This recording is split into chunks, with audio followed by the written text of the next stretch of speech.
Hey, what's up YouTube? Welcome back to the channel. It's Christine with Gauge Girl Training, an online meal planning and coaching service. In today's video, we are going to discuss how to lose weight when you have a hormone imbalance. So let's get started. So in this video, I'm going to talk about how to lose weight if you have a hormone imbalance. And one of the top signs you have a hormone imbalance is if you have been eating clean, you have been eating in a caloric deficit, you are exercising regularly, and for whatever reason you still cannot lose weight. This is a telltale sign, in addition to the hormonal belly, which is a protrusion of the lower abdomen beneath the navel, that you may have a hormone imbalance, and there are specific things that you will want to look at to help yourself lose weight. So we first want to discuss why hormonal imbalances cause the body to gain weight, specifically in the belly for women. So you most likely have a condition known as estrogen dominance if you are struggling with stubborn body fat in the lower abdomen.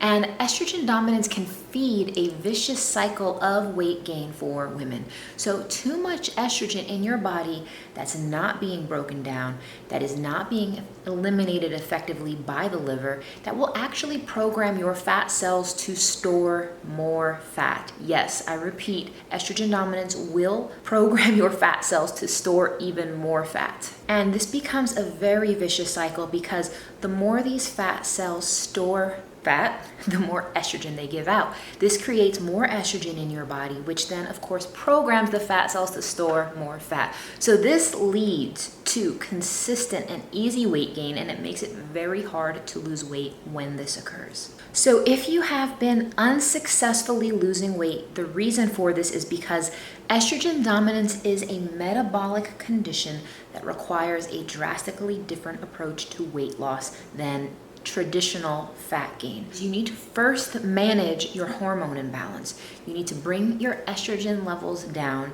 You need to get them in check and rebalanced. And then you need to eat in a way that is going to boost your metabolism while satisfying the appetite. Going in extreme caloric deficits, going on hardcore diets will starve your body of the nutrients it needs to first balance yourself. So there is a very specific approach to this, and it will be coming out in my hormone reset plan later this month. But I'm going to talk to you guys specifically about 3 things you can do to support weight loss if you have this type of hormone imbalance. So the first thing you want to do is, number 1, you want to sync your training to your cycle.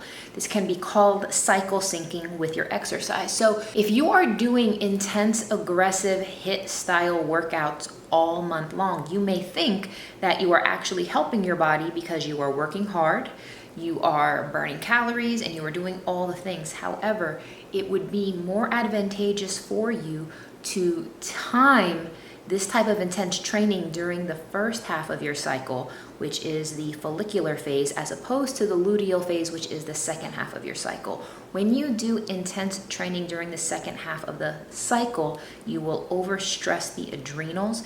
It will be harder and harder for your body to handle that versus the first half of the cycle, meaning, days 1 through day 14, where day 1 is the beginning of your period.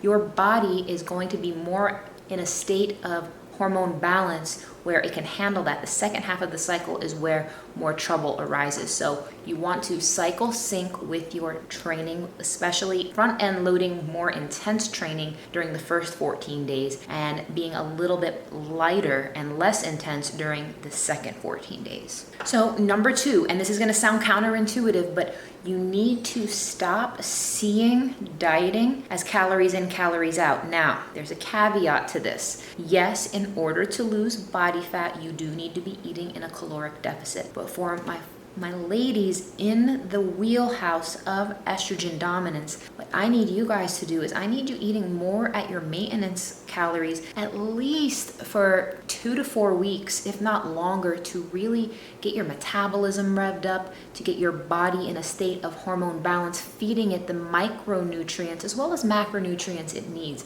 Specifically, you're going to want to be getting plenty of fiber. You're going to want to be getting plenty of healthy fats. You are going to want to be getting a decent amount of protein as well. And you want to make sure that your metabolism is strong and healthy. So I don't recommend immediately going low calorie. It is not going to work. You need to boost the metabolism. You need to get those hormones balanced so that way your body is going to be more responsive to a caloric deficit. And last but not least, tip number 3 is to supercharge your diet with supplements.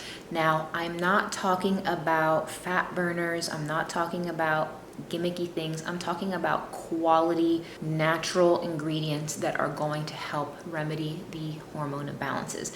And I announced in my live stream yesterday that I am introducing a line of hormone health supplements, which I'm so excited about. Specifically, I'm going to be introducing prebiotics. I'm going to be introducing IC3 indole 3 carbinol, which is going to help the body naturally detox excess estrogens. I'm going to be introducing fiber supplements and things of that nature in that wheelhouse. So guys will be able to go to gagelife.com for one-stop shopping. But the thing is, you guys, you need to be very intentional about the type of supplements that you use. This is one of those situations where supplemental support can and will make a big difference. So thank you so much for watching. If you have questions about anything I covered, please comment below. And there are links in the description box for more resources that you guys can check out. Thank you so much, and I'll see you in the next one.